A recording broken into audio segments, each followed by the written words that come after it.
로마서 8장 5절부터 8절까지 말씀 되겠습니다. 우리 다 찾으신 줄로 믿고 교독으로 받들어 읽도록 하겠습니다. 5절 말씀부터 제가 받들어 읽도록 하겠습니다. 육신을 따르는 자들은 육신의 일들을 생각하거니와 성령을 따르는 자들은 성령의 일들을 생각하나니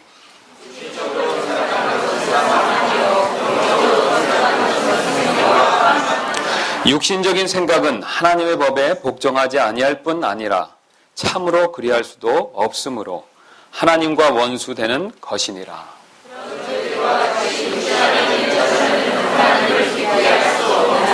아멘. 제가 잠깐 기도하겠습니다. 주님 감사를 드립니다. 주님의 집에 불러 모아주시니 진심으로 감사를 드립니다.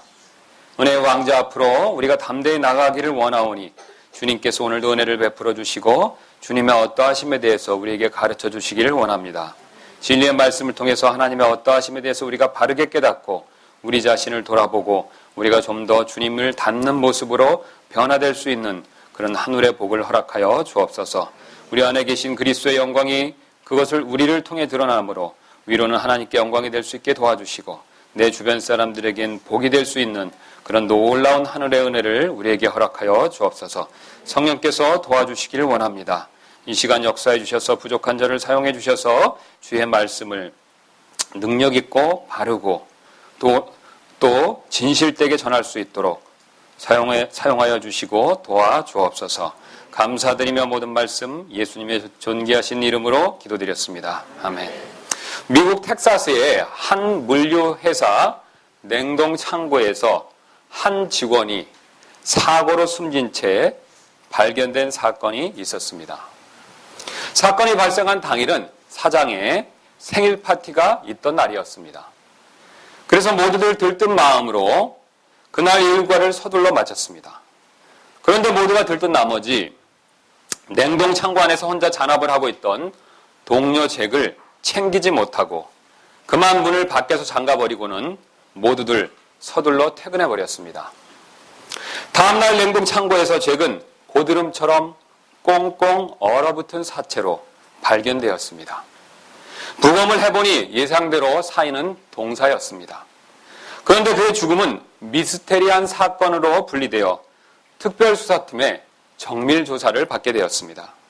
왜냐하면 사고 당시 잭이 갇혀있던 냉동 창고의 전기 플러그가 뽑혀 있어 사실은 냉동 창고가 가동되지 않은 상태에 있었기 때문이었습니다.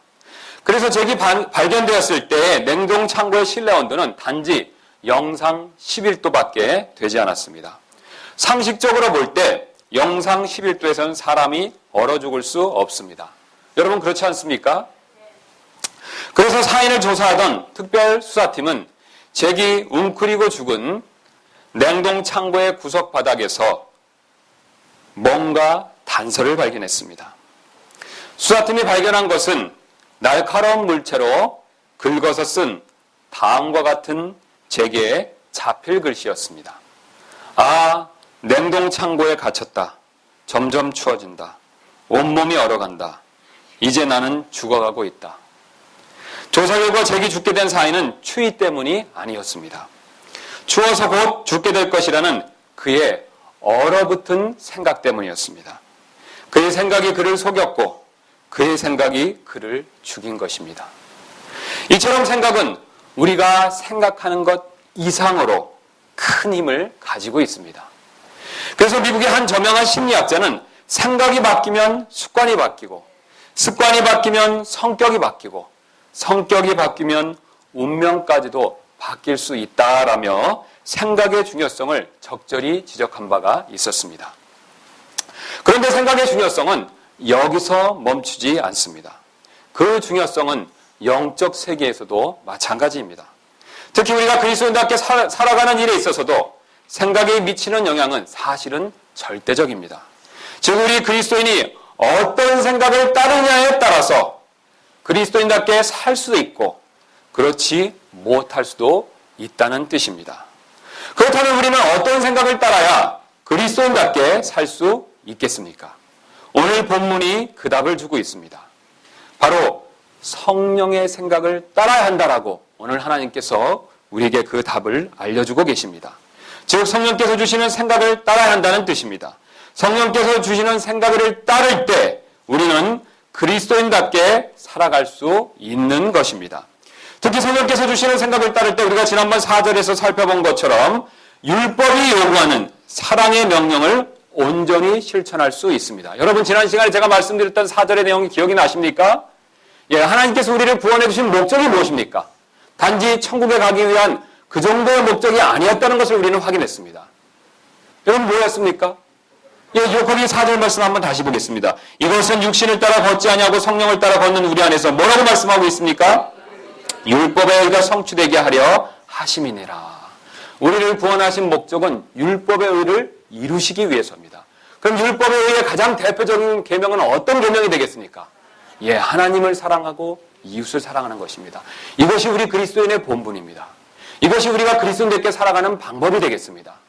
그러나 우리가 이렇게 그리스도인답게 살아가기 위해서는 오늘 하나님께서 우리의 생각의 중요성에 대해서 그 사실에 대해서 지금 하나님께서 우리에게 알려주시기를 원하십니다. 그러나 여러분들 중에 어떤 분은 왜 성령께서 주시는 생각을 꼭 따라야만 우리가 그리스도인답게 살 수 있는가라고 혹시 의구심을 가지실지도 모르겠습니다. 그러나 오늘 본문은 이에 대한 구체적인 이유들을 우리에게 분명히 알려주고 계십니다. 그러므로 오늘 제 설교의 목적은 왜 성령의 생각을 따라야 그리스도인다운 사랑의 삶을 실천할 수 있는지 그 이유를 본문을 통해 여러분들과 함께 살펴보는 데 있습니다. 그리고 이를 통해 그리스도인다운 삶을 더욱 열심히 실천하는 데 있습니다. 그렇다면 오늘 본문은 성령의 생각을 따라야 하는 이유에 대해서 구체적으로 어떤 것들을 말씀하고 있겠습니까? 오늘 본문은 크게 세 가지 이유를 우리에게 말씀하고 계십니다. 이 세 가지 이유를 한번 순서대로 살펴보도록 하겠습니다. 그리스도인다운 삶을 실천하기 위해서 성령의 생각을 따라야 하는 첫 번째 이유는 성령의 생각을 가져야 육신의 생각을 갖지 않을 수 있기 때문에 그렇습니다. 성령의 생각을 가져야 육신의 생각을 갖지 않을 수 있기 때문에 그렇습니다. 사람의 행동을 지배하는 것은 바로 그 사람의 생각입니다. 그래서 어떤 생각을 갖느냐가 사실은 상당히 중요합니다. 미국의 심리학자 쉐드 햄스터드 박사의 조사에 따르면 인간이 하루 동안 생각하는 그 생각의 수는 대략 한 5만에서 6만 가지에 이른다고 합니다. 생각보다 많죠? 우리가 한 5만에서 평균적으로 6만 가지 정도를 생각한다고 합니다. 그런데 흥미로운 것은 이 중에 부정적인 생각이 무려 75%에 달한다는 사실입니다. 즉 6만 번 중에서 대략 4만 5천 번 정도는 부정적인 생각을 한다는 것이죠. 이 때문에 의식적으로 생각의 방향을 바꾸지 않는다면 부정적인 생각의 지배를 받을 수밖에 없다는 것입니다. 그리고 이런 부정적인 생각은 어떻습니까, 여러분? 부정적인 행동을 낳을 수밖에 없습니다. 그래서 어느 심리학 교수는 제자들이 생각의 행동에 얼만큼 영향을 미치는가를 질문하자 그들을 어떤 캄캄한 실험실 방으로 데려간 적이 있다고 합니다. 그 교수는 학생들이 그 방을 가려지고 나서야 비로소 불을 켰습니다. 그랬더니 모두 깜짝 놀랐습니다. 왜냐하면 자신들이 걸어온 길은 외나무 다리였고 그 아래에는 독사들이 우글거리고 있었기 때문에 그랬습니다. 그래서 다시 외나무 다리를 건너겠냐고 묻자 아무도 대답을 하지 않았습니다. 바로 조금 전에 칠흑 같은 어둠 속에서도 그것을 지나왔는데 지금은 어떻습니까, 여러분? 두려운 생각 때문에 다시 건너겠다는 사람이 아무도 없었습니다. 무엇이 행동에 영향을 미치고 있는 것입니까? 생각이 행동에 영향을 미치는 것입니다. 생각은 이처럼 행동을 지배하는 힘을 가지고 있습니다. 영적인 일에 있어서도 사실은 마찬가지입니다. 어떤 생각을 갖느냐가 우리의 영적 행동에 큰 영향을 미칠 수가 있습니다. 성경은 우리의 생각을 5만에서 6만 가지로 구분하는 대신 간단하게 딱 두 종류로 생각을 구분하고 있습니다. 하나는 육신적인 생각이고 또 하나는 영적인 생각입니다. 그래서 우리 한번 본문 말씀 5절 6절 말씀을 한번 보도록 하겠습니다. 5절 말씀 보시면 두 가지 생각이 나오고 있습니다. 육신을 따르는 자들은 뭐라고 말씀하고 있습니까? 육신의 일들을 생각하거니와 성령을 따르는 자들은 성령의 일들을 생각하나니. 그 다음 6절을 또 보시겠습니다. 이것을 더 정리해서 말씀하시는데 육신적으로 생각하는 것은 사망이요 영적으로 생각하는 것은 생명과 평안이니라. 자, 지금 하나님께서 생각에 대해서 말씀하시는데 몇 가지만 제시해서 말씀하고 계십니까? 딱 두 가지입니다. 우리는 여러 가지 분류에 따라서 수만 가지로 나누지만 하나님께서는 우리의 생각을 딱 두 가지로만 구분하고 계십니다. 첫 번째 생각은 어떤 것이었습니까? 육신적인 생각입니다. 육적인 생각입니다. 또 다른 생각은 어떤 생각입니까? 영적인 생각, 성령의 생각입니다. 여기서 우리는 먼저 육신적인 생각을 살펴볼 필요가 있습니다. 육신적이라는 말의 뜻은 죄에 영향을 받는다라는 뜻을 가지고 있습니다. 다시 한번 제가 말씀드리겠습니다. 여기서 육신적이라는 말을 썼는데 육신적이라는 말이 가지고 있는 뜻은 어떤 뜻이라고 말씀드렸습니까? 죄의 영향을 받는다. 여러분, 죄가 어디에 있습니까? 다른 사람에게 있습니까? 물론 맞습니다. 마귀에게 있습니까? 물론 맞습니다. 그러나 가장 가까이 어디에 있습니까? 내 안에 있습니다. 내가 부활해서 영화로운 몸을 입기 전까지는 죄는 안타깝게도 내 안에 살아 있습니다. 내 안에 있는 죄로부터 영향을 받고 있는 그 상태에 대해서 성경은 오늘 육신적이다라고 표현하고 있습니다. 그래서 육신적인 생각이라는 뜻은 바로 우리 안에 있는 무엇에 영향을 받는 생각이라는 뜻이 되겠습니까? 죄의 영향을 받는 생각이라는 뜻이 되겠습니다. 그 결과 육신적인 생각은 모든 일에서 하나님에 대한 사랑과 이웃에 대한 사랑은 빠져 있고 자신의 욕심만을 추구하는 생각을 말하고 있습니다. 이러한 생각의 영향을 받으면 도덕적으로 타락한 행동을 할 수밖에 없습니다. 우리 갈라디아서 5장 19절부터 21절까지 말씀 한번 살펴보도록 하겠습니다.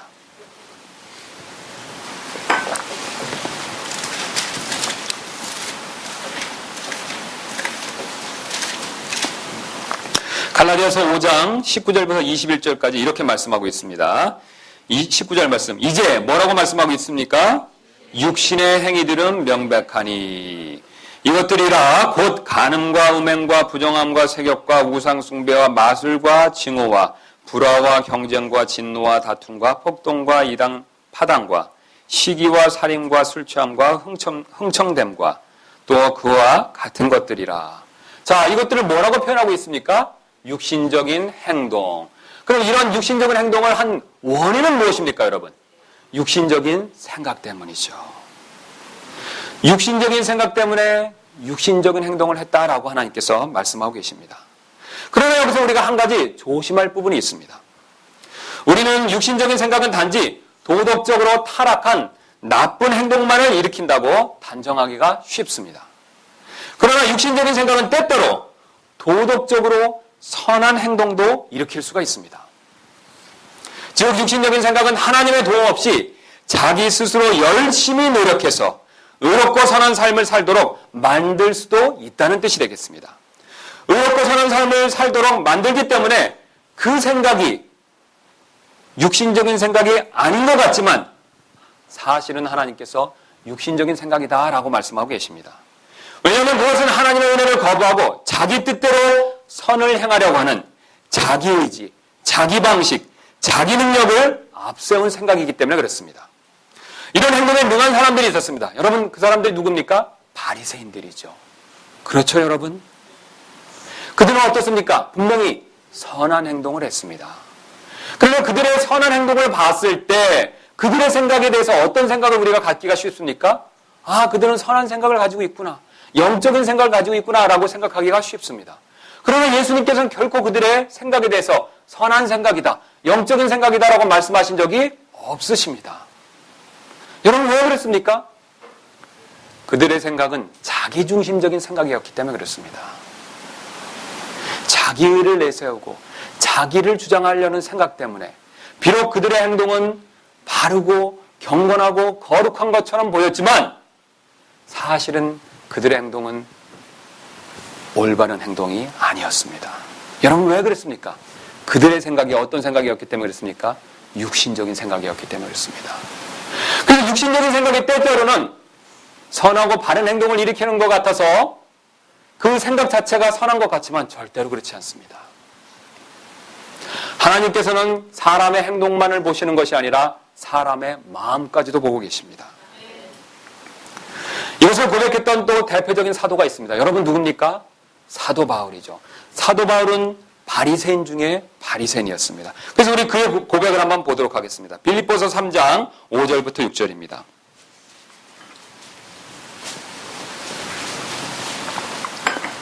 3장 5절 보겠습니다.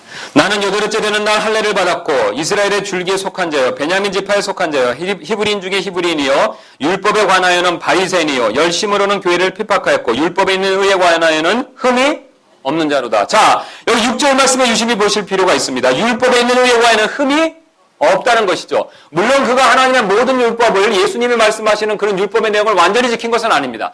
그러나 그 당시 바리새인들이 가지고 있던 전통은 어떻습니까? 그는 완벽히 지키고 있었죠. 그것만 보았을 때 그는 어떤 사람으로 보입니까?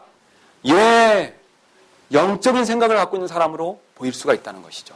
그러나 그는 결코 그렇게 고백하지 않았습니다. 그 5절에 고백한 내용을 보십시오. 할례를 받았고 이스라엘의 줄기에 속한 자요 베냐민 지파에 속한 자요 히브리인 중에 히브리인이요 율법에 관하여는 바리새인이요. 여러분 어떻습니까? 그 여기서 겸손이 보입니까?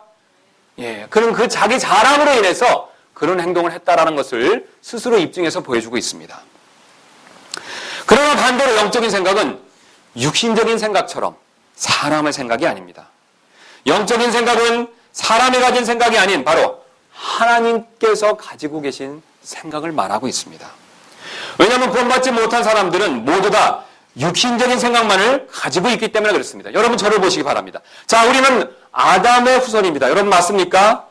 아담이 범죄한 이유로 인해서 그의 죄를 유전받았습니다. 맞습니까? 그렇다면 아담의 후손으로 태어난 우리는 항상 어떤 생각을 가지고 있을 수밖에 없습니까? 육신적인 생각이죠. 우리보다 뛰어났던 바리새인들도 우리보다 뛰어났던 사도 바울도 구원받기 전에 무슨 생각만 가지고 있었다라고 고백하고 있습니까? 육신적인 생각만 가지고 있었습니다. 사실은 우리가 그게 영적인 생각이라고 믿고 싶었고 그렇게 생각했지만 실제적으로는 영적인 생각이 아니었습니다. 하나님 보시기엔 다 어떤 생각이었습니까? 육신적인 생각이었습니다. 오늘 본문을 보시면 몇 가지 생각만 구별되고 있습니까? 2가지 생각밖에 없습니다. 육신적인 생각 아니면 영적인 생각입니다. 근데 안타깝게도 우리는 자연인으로 태어났을 때 무슨 생각만 가지고 태어나겠습니까? 육신적인 생각을 가지고 살아왔고 그렇게 태어날 수밖에 없다라고 주님께서 말씀하고 계십니다. 구원받지 못한 상태에서는 단 한 번이라도 영적인 생각을 할 수가 없습니다. 그렇다면 영적인 생각은 우리에게 속한 생각이 아닙니다. 그 생각은 누구에게 속한 생각이겠습니까? 하나님께 속한 생각입니다. 죄인으로 태어난 우리가 가질 수 없는 생각이기에 이것은 당연히 하나님께 속한 생각일 수밖에 없습니다. 그러나 한 가지 문제가 있습니다. 위에 계신 그 하나님의 생각, 그 영적인 생각을 우리는 알 길이 도저히 없다는 것입니다. 여러분 가운데 하나님 보신 분 계십니까? 여러분 가운데 하나님과 직접 말씀을 나눠보신 분 계십니까? 아니면 하나님하고 전화통화로도 해본 분 계십니까? 없으시죠. 왜 그러시죠? 하나님은 어디 계십니까? 하늘에 계시죠. 그분은 또한 영이시기 때문에 우리가 도저히 볼 수가 없습니다. 그렇다면 어떻게 우리는 그분의 그 영적인 생각을 알 수 있겠습니까? 그래서 누군가 하나님의 생각을 알아서 우리에게 알려주셔야 할 분이 필요할 수밖에 없습니다. 이때 자기가 알려줄 수 있다고 말하면 그 사람은 이단 교주가 될 것입니다. 사람은 불가능합니다. 알려주실 수 있는 유일한 분은 바로 성령님이십니다. 즉 하나님께서 가지신 생각을 우리에게 전달해 주시는 분이 바로 성령님이십니다. 근거가 있습니다. 고린도전서 2장 10절부터 11절 말씀 한번 보도록 하겠습니다.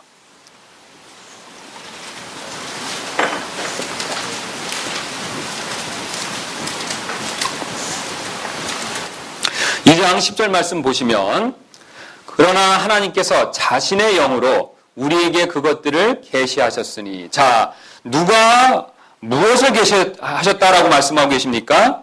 하나님께서 자신의 영은 누구시죠? 성령님이죠. 하나님께서 성령님을 통해서 우리에게 그것들을 계시하셨다 이렇게 말씀하고 계십니다. 그래서 설명이 이어서 나오는데 성령께서는 참으로 모든 것 즉 하나님의 뭐라고 말씀하고 계십니까? 깊은 것들까지도 살피시느니라. 자, 지금 하나님의 가장 깊은, 마음속에 있는 가장 깊은 것들을 누가 살피신다라고 말씀하고 있습니까? 성령님이 살피고 계시죠. 그 살피신 성령님이 우리의 그 생각을 지금 가르쳐 주신다라고 말씀하고 계십니다.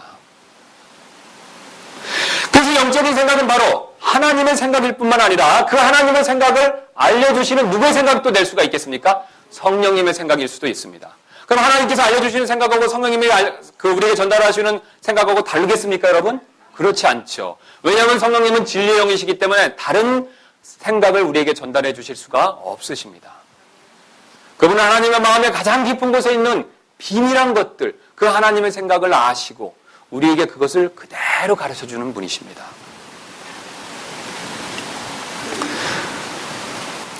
그렇다면 성령님의 생각은 구체적으로 어떤 것들이 되겠습니까? 갈라디아서 5장 21절에서 그 답이 나와 있습니다. 5장 22절 말씀 보겠습니다.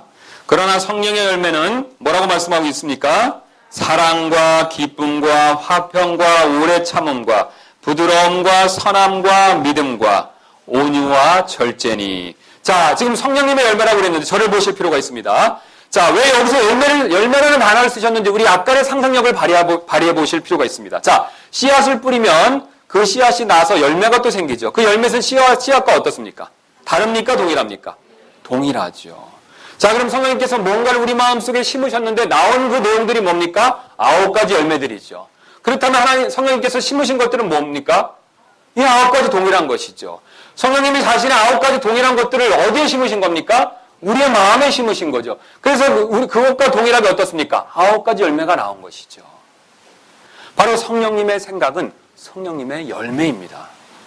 성령님께서 마음에 품고 계시는 것은 바로 이 9가지 열매들입니다. 그 성령님께서 마음에 이 9가지들을 품고 계시다가 우리의 마음속에서 적절하게 이것들을 나누어 주십니다. 이것을 우리의 마음속에 심어주시는 것입니다. 그리고 물을 주셔서 이 생각들이 어떻게 하시길 원하십니까? 활짝 꽃피고 하나님을 향해서 다시 열매 맺기를 원하시는 것입니다. 여러분, 이 과정에서 어떤 행함이나 노력이나 물건들이 기록되어 있습니까? 아닙니다. 다 마음과 관련된 단어들입니다.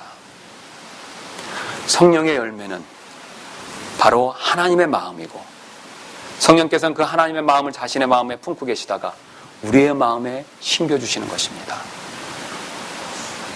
이처럼 성령의 생각을 가질 때 성령의 열매를 맺는 그리스도인이 저절로 될 수가 있습니다. 여러분 맞습니까? 그 마음을 심겨주시면, 그 심겨주신 마음이 자라게 해주시면 어떻습니까? 우리도 성령의 열매를 맺는 그리스도인이 될 수밖에 없습니다. 이와 같이 성령의 생각을 가질 때 육신의 생각을 갖지 않을 수가 있습니다. 왜냐하면 육신적인 생각과 영적인 성령의 생각을 동시에 마음에 가질 수는 없기 때문에 그렇습니다. 우리 다시 한번 본문으로 돌아가서 그 내용을 한번 살펴보도록 하겠습니다. 우리 8장 5절부터 7절 말씀 보면, 자, 이게 보시면 육신을 따르는 자들은 육신의 일들을 생각하고 성령을 따르는 자들은 성령의 일들을 생각하고 또 육신적으로 생각하는 것은 사망이요 영적으로 생각하는 것은 생명과 평안이니라. 육신적으로 생각하는 것은 하나님의 법에 복종하지 아니할 뿐만 아니라 참으로 그리할 수 없다. 이렇게 말씀하시죠. 계속해서 몇 가지 내용을 말씀하고 계십니까? 2가지 내용을 말씀하시죠. 2가지를 섞어서 말씀하시지 않습니다. 이것을 하면 이것을 할 수 없고 이것을 하면 이것을 할 수 없다라고 말씀하고 계십니다. 지금 내 마음에 성령의 생각, 영적인 생각을 갖고 있으면요, 육신적인 생각을 가질 수가 없습니다. 이 둘은 어떻습니까? 서로 원수이기 때문에 그렇습니다. 반대로 육신적인 생각을 갖고 있으면 어떻습니까? 성령의 생각, 영적인 생각을 가지고 있을 수가 없습니다. 왜 그렇습니까, 여러분? 이 둘은 서로 싸우기 때문에 그렇습니다. 즉, 2 생각 중에 마음에 한 가지 생각만 한 시점에서 가질 수 있다는 뜻이 되겠습니다. 게다가 2 생각 중에서 어떤 생각을 마음에 가질 것인가에 대한 선택권은 우리 그리스도인들만 가지고 있습니다. 구원받기 전에는 무슨 생각이 꽉 차 있습니까, 여러분? 육신적인 생각이죠. 내가 아무리 그것을 부정하고 원치 않아도 구원받지 않은 상태에서 마음에는 육신적인 생각만 꽉 차 있습니다. 그래서 자기가 원하더라도 성령의 생각, 영적인 생각을 절대로 가질 수가 없는 것입니다. 그러나 우리 그리스도인들은 이제 우리가 원하기만 한다면, 우리가 선택만 한다면 어떻습니까? 영적인 생각을 언제든지 가질 수가 있습니다. 성령님의 생각을 언제든지 가질 수가 있습니다. 선택은 우리에게 달려 있습니다. 구원받지 못한 사람은 선택권이 없습니다. 그러나 구원받은 우리는 선택권을 이제 가지고 있습니다. 그러므로 우리는 육신적인 생각을 버리고 성령께서 주시는 영적인 생각을 선택할 필요가 반드시 있습니다. 육신의 생각을 버리고 성령의 생각을 가져야 그리스도인다운 삶을 살 수 있는 것입니다. 여러분, 그리스도를 한번 생각해 보시기 바랍니다. 그리스도는 어떤 생각을 항상 가지고 계셨겠습니까? 성령의 생각을 가지고 계셨겠죠. 영적인 생각을 가지고 계셨겠죠. 그분은 성령의 생각, 영적인 생각을 가지고 계셨기 때문에 그분은 항상 주님의 말씀에 순종하실 수가 있었습니다. 이제 그리스도인다운 삶을 실천하기 위해서 성령의 생각을 따라야 하는 두 번째 이유를 한번 살펴보도록 하겠습니다. 이 두 번째 이유는 바로 성령의 생각을 가져야 그리스도인다운 삶을 실천할 수 있는 힘을 가질 수 있기 때문에 그렇습니다. 죽음의 특징 중에 하나는 움직임이 전혀 없다는 데 있습니다. 통상 우리가 사람이 죽는 것을 판단하는 기준을 사망 진단 기준이라고 부르는 것을 이미 우리가 익히 잘 알고 있습니다. 그렇죠? 예, 사망 진단 기준이라고 부르죠. 이 기준에 따르면 심장 박동이 멎고 호흡이 멈추고 또 눈동자가 풀려 있어서 불빛에 반응하지 않을 때 보통 그것을 죽은 것으로 판정하고 있습니다.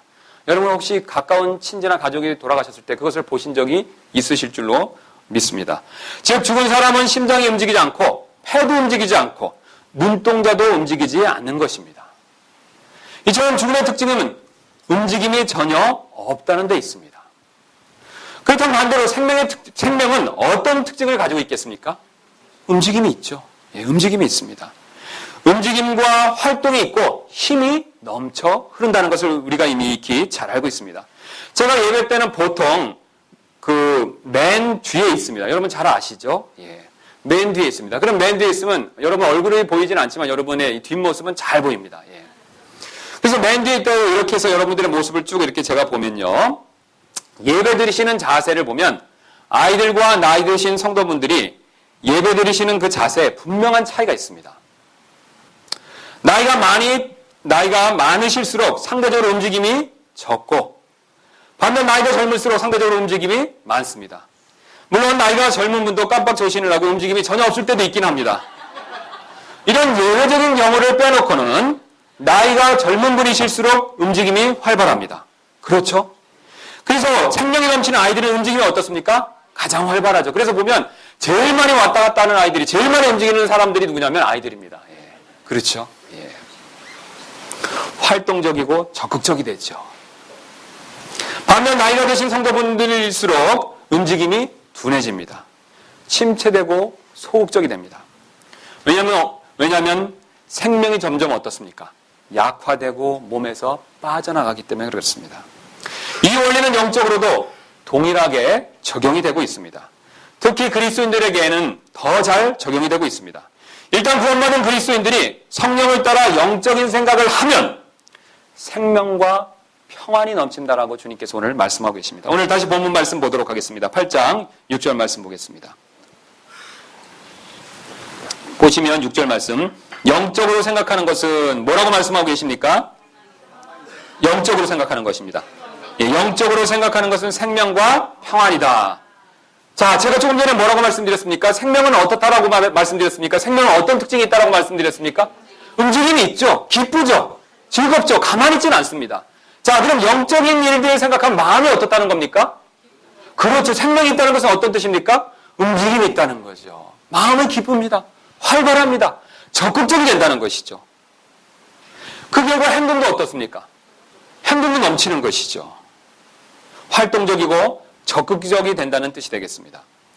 반면 구원받은 그리스도인들이 육신적인 생각을 하고 있으면 사망의 상태에 빠진다라고 말씀하고 계십니다. 그래서 6절 전반부 말씀 한번 보도록 하겠습니다. 육신적으로 생각하는 것은 뭐라고 말씀하고 있습니까? 사망이에요. 제가 조금 전에 사망의 특징이 어떤 것이라고 말씀드렸습니까? 움직임이 없습니다. 구원받은 그리스도인들이 육신적인 생각을 하면요, 마음이 죽은 상태로 빠진다라고 경고하고 계십니다. 마음이 죽은 상태라는 것은 어떤 특징을 가지고 있습니까? 마음의 움직임이 없습니다. 기쁨이 없습니다. 늘 처져 있고 낙담되어 있습니다. 침체되고 소극적인 상태에 빠지게 된다라고 말씀하고 계십니다. 그래서 하나님과 이웃을 생각하지 않고 자기 자신만을 생각하다 보면, 그런 육신적인 생각을 갖다 보면 처음에는 별 문제가 없는 것 같이 느껴집니다. 그런 경험이 있으시죠? 이런 육신적인 생각을 하면 처음에는 별 문제가 없는 것 같이 느껴집니다. 그러나 시간이 지날수록 기쁨과 활력이 서서히 줄어들고 사라지기 시작합니다. 그래서 살아있는 것 같지만 실상은 힘없이 죽어있는 그런 마음의 상태를 가질 수밖에 없습니다. 그래서 구원받은 그리스도인들은 절대로 육신적인 생각을 해서는 안 된다라고 오늘 주님께서 우리에게 말씀해주고 계십니다. 여러분, 오늘 어떻게 마음이 죽는다라고 말씀하고 계십니까? 육신적인 생각을 가졌을 때, 육신적인 생각을 했을 때 마음이 죽는다라고 말씀하고 계십니다. 비록 구원받아서 하나님의 자녀가 되긴 했지만 육신적인 생각 때문에 마음은 죽어 힘이 없어질 수 있다라고 경고하고 계십니다. 그래서 사도 바울은 디모데전서 5장 6절에서 구원받았지만 쾌락에 빠져 사는 여자는 살아있으나 죽었다라고 경고한 적이 있습니다. 예수님께서도 이 점에 대해서 이미 지적하신 바가 있습니다. 그래서 계시록 3장 1절부터 2절 말씀 한번 찾아보도록 하겠습니다.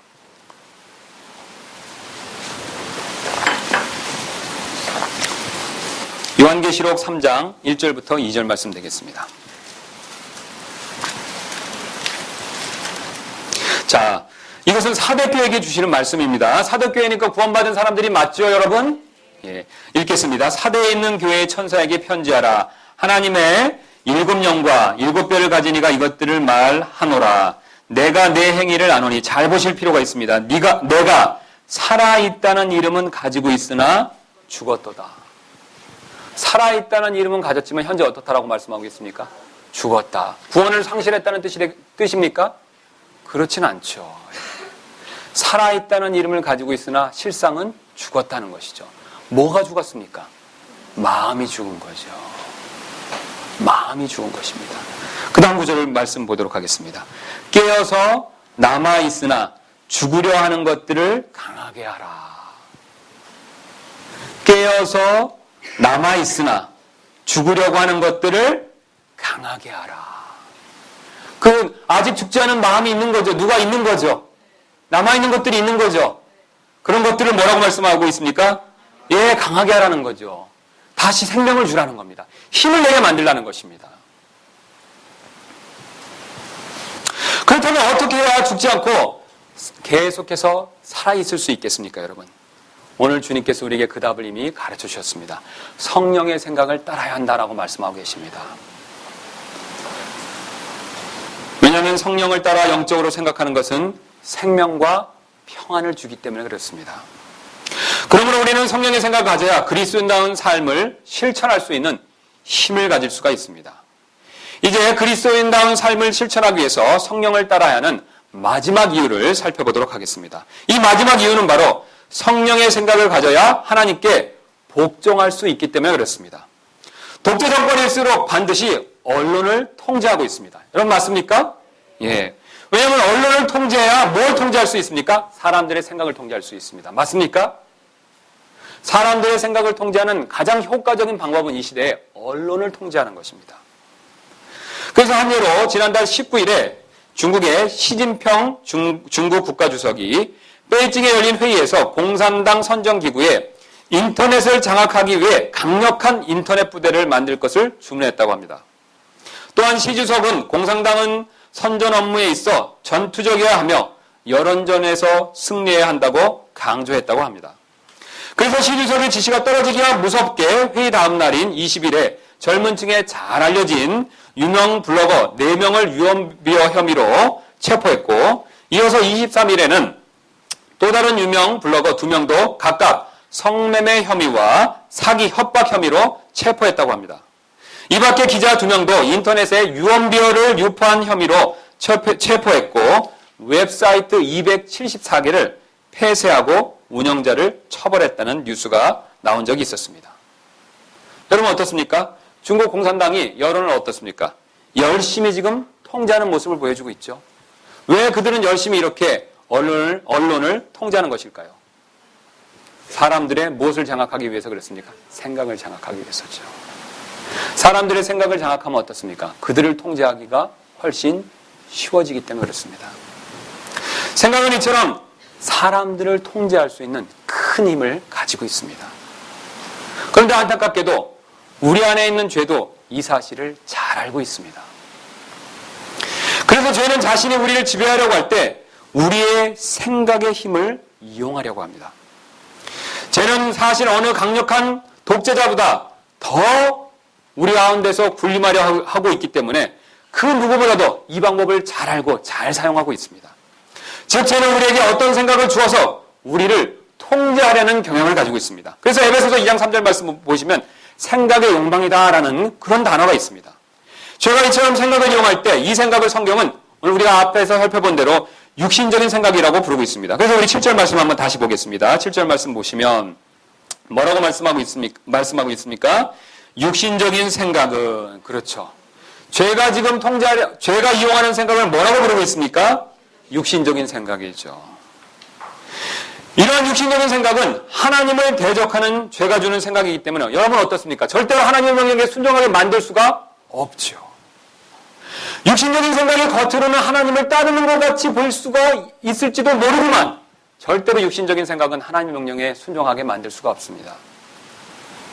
7절에 그 이유를 가르쳐주고 있습니다. 육신적인 생각은 하나님의 법에 복종하지 아니할 뿐만 아니라 참으로 그리할 수도 없으므로 하나님과 원수되는 것이니라. 여러분 어떻습니까? 육신적인 생각은 하나님과 어떻습니까? 항상 원수입니다.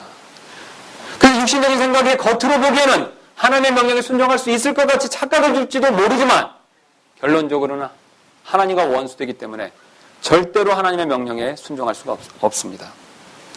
여러분 한번 쉽게 이런 생각을 해보시기 바랍니다. 북한이 주는 주체 세상을 가지고 있으면 어떻습니까? 대한민국 정부에 순종할 수가 있겠습니까? 절대로 없습니다. 우리 사회에 지금 북한의 영향을 받은 사람들이 많이 있습니다. 근데 그들이 그런 영향을 어떻게 받았습니까? 생각을 통해서 받았죠. 북한이 가지고 있는 생각, 북한이 주는 생각은 어떻습니까? 자신의 머릿속에 넣어가지고 있습니다. 그들은 한 번도 북한에 가보지 않았어도 북한을 따르는, 북한을 동조하는 행동을 하고 있습니다. 왜 그렇습니까? 누가 준 생각입니까? 북한에서 주는 생각이죠. 여러분 똑같습니다. 죄가 주는 육신적인 생각을 가지고 있으면 어떻습니까? 우리의 행동이 절대로 하나님께 순종할 수가 없습니다. 그러나 반대로 성령의 생각은 하나님께 복종하게 할 수가 있습니다. 왜냐하면 성령의 생각은 누구의 생각입니까, 여러분? 하나님의 생각이죠. 성령님께서 하나님의 생각을 우리 마음에 주시기 때문에 우리가 자연스럽게 하나님의 뜻에 복종할 수 있는 것이죠. 자, 제가 여기 하나 종이를 좀 준비했습니다. 자, 하나님의 생각이고 이 하나님의 생각의 내용 중에 일부가 이런 것이라는 것을 우리가 확인해 봤습니다. 여러분 맞습니까? 자, 하나님께서 이런 생각을 지금 하늘에 계시면서 갖고 계신 것이 맞습니다. 그렇죠? 예. 자, 그런데 이 하나님이 가지고 있는 생각을 성령님을 통해서 어떻게 하는 겁니까? 내 마음에 주시는 거죠. 자, 그러면 하나님이 가지고 계신 생각과 성령님을 통해서 내 안에 주신 생각이 어떻습니까, 지금? 똑같죠? 똑같죠? 생각이 똑같으니까 어떻습니까? 행동도 똑같이 나오는 거죠. 근데 어떤 분은 질문할 수가 있습니다. 근데 왜 저는 행동에 예수님하고 거의 같은 게 없죠? 예. 그 내용을 자세히 보실 필요가 있습니다. 이런 내용들이 어떤 겁니까, 아직은? 부분 부족하기 때문에 그렇습니다. 이 부분 내용까지도 어떻습니까? 똑같은 것을 마음에 가지면 어떻습니까? 행동이 어떻게 되겠습니까? 점점 예수님을 닮아갈 수밖에 없습니다. 여러분 여기에 우리 신앙생활에 희망이 있습니다. 우리가 신앙생활에 힘든 부분이 있지만 어떤 면에서는 쉬운 부분도 있습니다. 여러분 왜 쉬운 부분이 있습니까? 예, 같은 생각을 주니까 생각에 따라서 행동만 하면 어떻습니까? 어려울 것이 별로 없습니다. 여러분 우리의 신앙생활이 왜 힘듭니까? 사실은 생각과 행동이 따로따로 다르게 역사하기 때문에 그렇습니다. 다른 방향으로 가고 있기 때문에 그렇습니다. 어떤 때는 이런 생각을 갖다가 어떻습니까? 어떤 때는 또 어떻습니까? 육신의 생각을 갖는 거죠. 그러니까 우리의 생각과 행동이 일치하지 않기 때문에 그것이 힘든 것입니다. 그러나 하나님의 생각을, 동일한 생각을 우리의 마음에 주시고 이 생각이 꽉 차 있으면 어떻습니까? 행동하는 것이 어떻습니까? 쉽죠. 그렇게 어렵지 않습니다. 문제는 생각에 있습니다. 이처럼 우리는 성령의 생각을 가져야 하나님께 복종할 수 있고 그리스도인다운 삶을 살 수 있다라고 하나님께서 우리에게 알려주고 계십니다. 지금까지 저와 여러분은 왜 성령의 생각을 따라야 그리스도인다운 삶을 잘 실천할 수 있는지 그 이유를 살펴보았습니다. 오늘 이 말씀으로부터 얻을 수 있는 몇 가지 교훈을 살펴보고 이제 말씀을 정리하도록 하겠습니다. 우리가 오늘 이 말씀으로부터 얻을 수 있는 첫 번째 교훈은 우리는 성령의 생각을 따라야 한다는 것입니다. 우리 그리스도인들은 거룩한 삶을 살아야 한다라고 주님께서 말씀하고 계십니다. 이를 위해서 성령의 마음과 성령의 사고방식을 갖는 일이 필요하다라고 그것도 우리에게 알려주셨습니다. 즉 성령의 마음과 성령의 사고방식을 가져야 거룩한 삶을 살 수 있다라고 우리에게 알려주셨습니다. 성경은 이것을 또한 성령의 열매라고 우리에게 가르쳐 주셨습니다. 마음의 성령의 마음과 성령의 사고방식을 가지면 반드시 성령의 열매를 맺을 수밖에 없습니다. 내가 원하지 않더라도 이런 하나님께서 주시는 하나님의 생각, 성령의 생각, 영적인 생각을 가지면 어쩔 수 없이 성령의 열매를 맺을 수밖에 없습니다. 여러분 그렇죠? 사과를 심었으면 무엇이 나옵니까? 사과가 나오는 것이죠. 하나님이 정하신 순리입니다. 여러분이 그리스도인다운 이런 삶의 열매를 기대하시는데 이것이 나타나지 않는다면 사실 여러분의 생각을 점검해 보실 필요가 있습니다. 그래서 성령 충만한 마음을 갖도록 항상 노력해야 된다라고 주님께서 말씀하고 계십니다. 그래서 우리가 잘 아시는 대로 에베소서 5장 18절에 이렇게 말씀하고 계십니다. 술 취하지 말라. 거기에는 과도함이 있나니 오직 성령으로 충만하라. 여러분 그러기에 우리는 성령 충만할 필요가 있습니다. 성령 충만이 다른 것이 아닙니다. 이런 생각이 우리 마음에 가득 차는 것을 말하고 있습니다. 방언하거나 기도를 많이 하는 것이 성령 충만이 아닙니다. 이러한 생각이 우리 마음속에 가득하는 것이 성령 충만이고 성령의 열매를 맺는 방법이라고 우리에게 말씀해주고 계십니다. 두 번째 얻을 수 있는 교훈은 하나님의 일에 대한 올바른 기준을 갖는 것이 필요하다는 사실입니다. 우리는 어떤 일이 참된 하나님의 일이냐 아니냐 하는 기준을 어떤 일을 했느냐 안 했느냐에 기준을 둘 때가 사실은 많이 있습니다. 그렇죠? 어떤 일을 했으면 하나님의 일을 한 것이고 어떤 일을 안 했으면요 하나님을 한 것이 아니다 이렇게 생각하기가 쉽습니다. 물론 부분적으로는 맞는 이야기입니다. 그러나 어떤 일이 참된 하나님의 일이냐 아니냐 하는 기준은 바로 그 일을 하는 사람의 생각에서부터 시작돼야 된다라고 주님께서 지혜를 주고 계십니다. 아무리 겉으로 보기에 봉사를 열심히 하고 헌금 생활을 열심히 해도 잘못된 생각으로부터 그 일을 하고 있으면 오늘 주님께서는 그 일은 육신의 일이라고 말씀하고 계십니다. 여러분 바리새인과 예수님을 한번 생각해 보시기 바랍니다.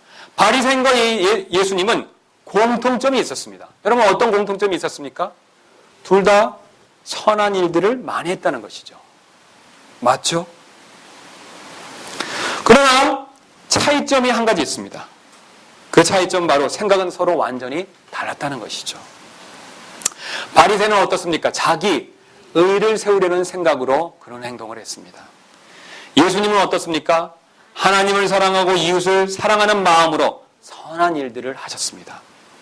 그래서 우리가 겉으로 보기에 똑같은 선한 일로 보이지만 예수님이나 바리새인 한 것이 똑같이 보이지만 생각의 차이가 있기 때문에 하나님께서는 바리새인의 일은 육신의 생각을 따르는 일이다라고 정죄하셨고 예수님의 일이야말로 영적이고 성령을 따르는 일이다라고 말씀하셨습니다. 그러므로 우리는 지금 우리가 어떤 하나님의 일을 하고 있다고 그것이 무조건 영적인 일이라고 안심해서는 절대로 안 된다고 주님께서 우리에게 경고로 말씀하고 계십니다. 우리가 지금 전도하고 있고 봉사하고 있고 보존된 성경을 쓰고 있고 침례교를 다닌다고 이것이 무조건 100% 영적인 일이 될 수 있다라고 생각해서는 안 된다라고 말씀하고 계십니다. 여러분 왜 그렇습니까? 하나님께서 무엇 가지고 기준을 보시기 때문에 그렇습니까? 우리의 생각을 보시기 때문에 그렇습니다.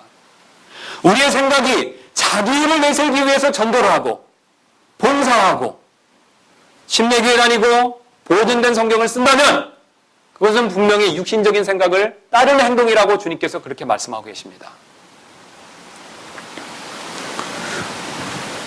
혹시라도 하나님을 사랑하고 이웃을 사랑하는 마음 없이 다른 이유로 이런 일들을 행하고 있다면 그것은 사실 하나님 보시기에 육신의 생각을 따르는 일이 될 수도 있다라고 경고하고 계십니다.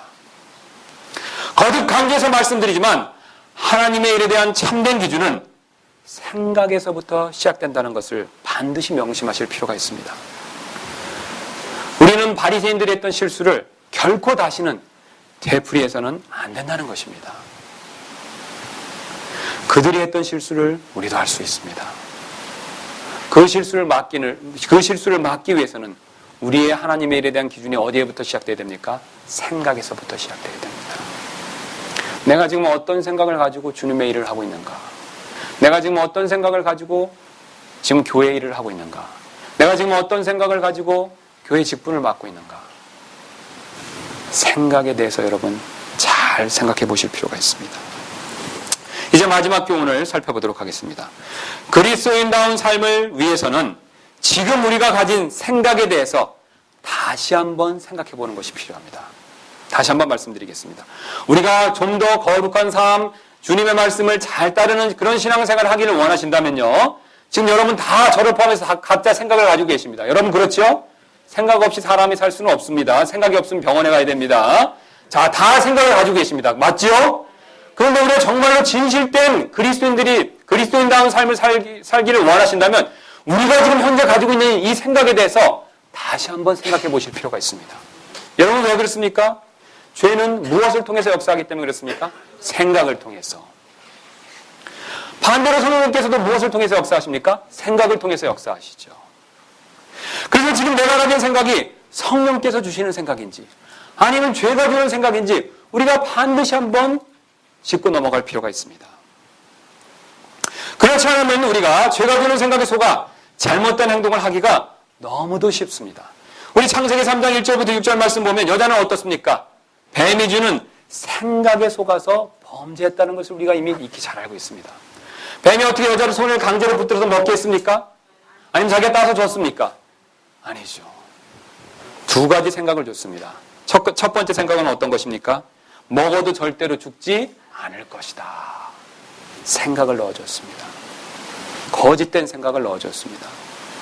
두 번째 생각은 먹으면 신들과 같이 될 것이다. 역시 무엇을 넣어줬습니까? 생각을 넣어줬죠.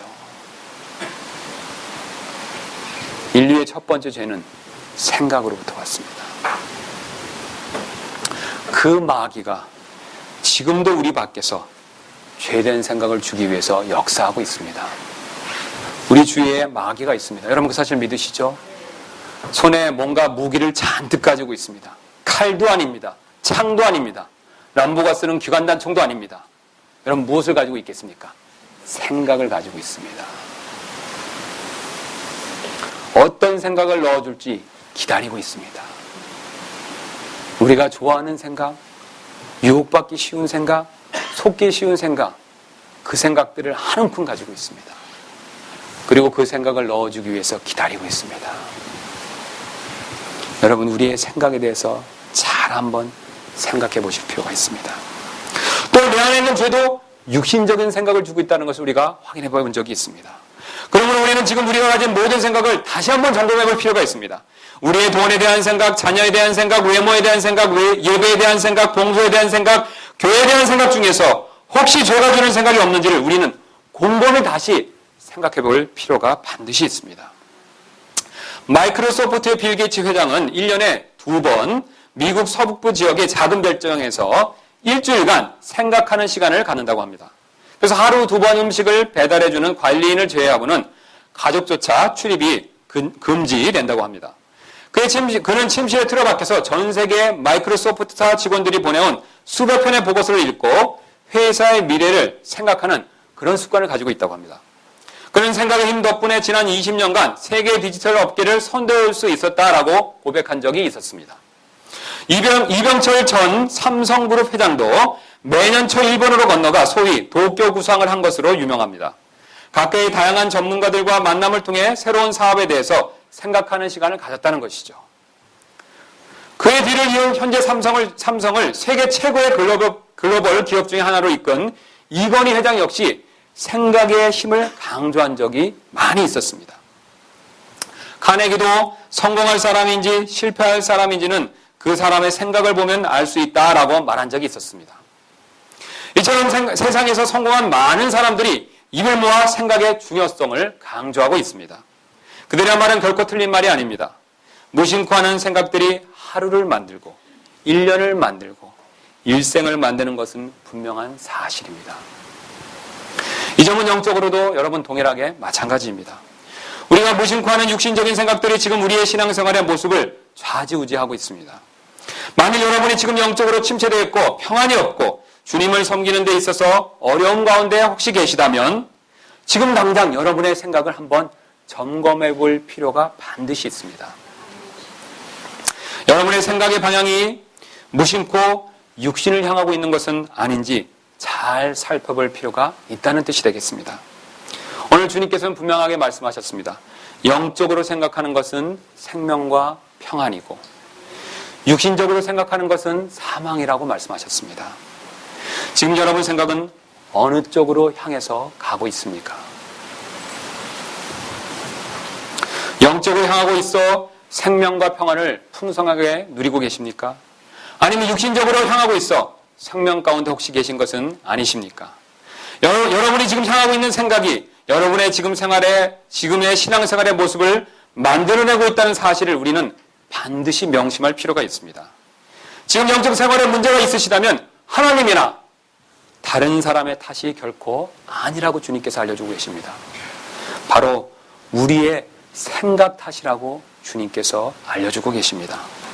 그래서 잠언 4장 23절은 이렇게 경고하고 있습니다. 열심을 다하여 내 마음을 지키라. 생명의 근원이 거기에서 나오느니라. 그러므로 여러분들이 무심코 흘려버린 육신적인 생각들이 여러분의 신앙생활을 망치도록 절대로 내버려둬서는 안 됩니다. 여러분의 마음을 지키시기 바랍니다.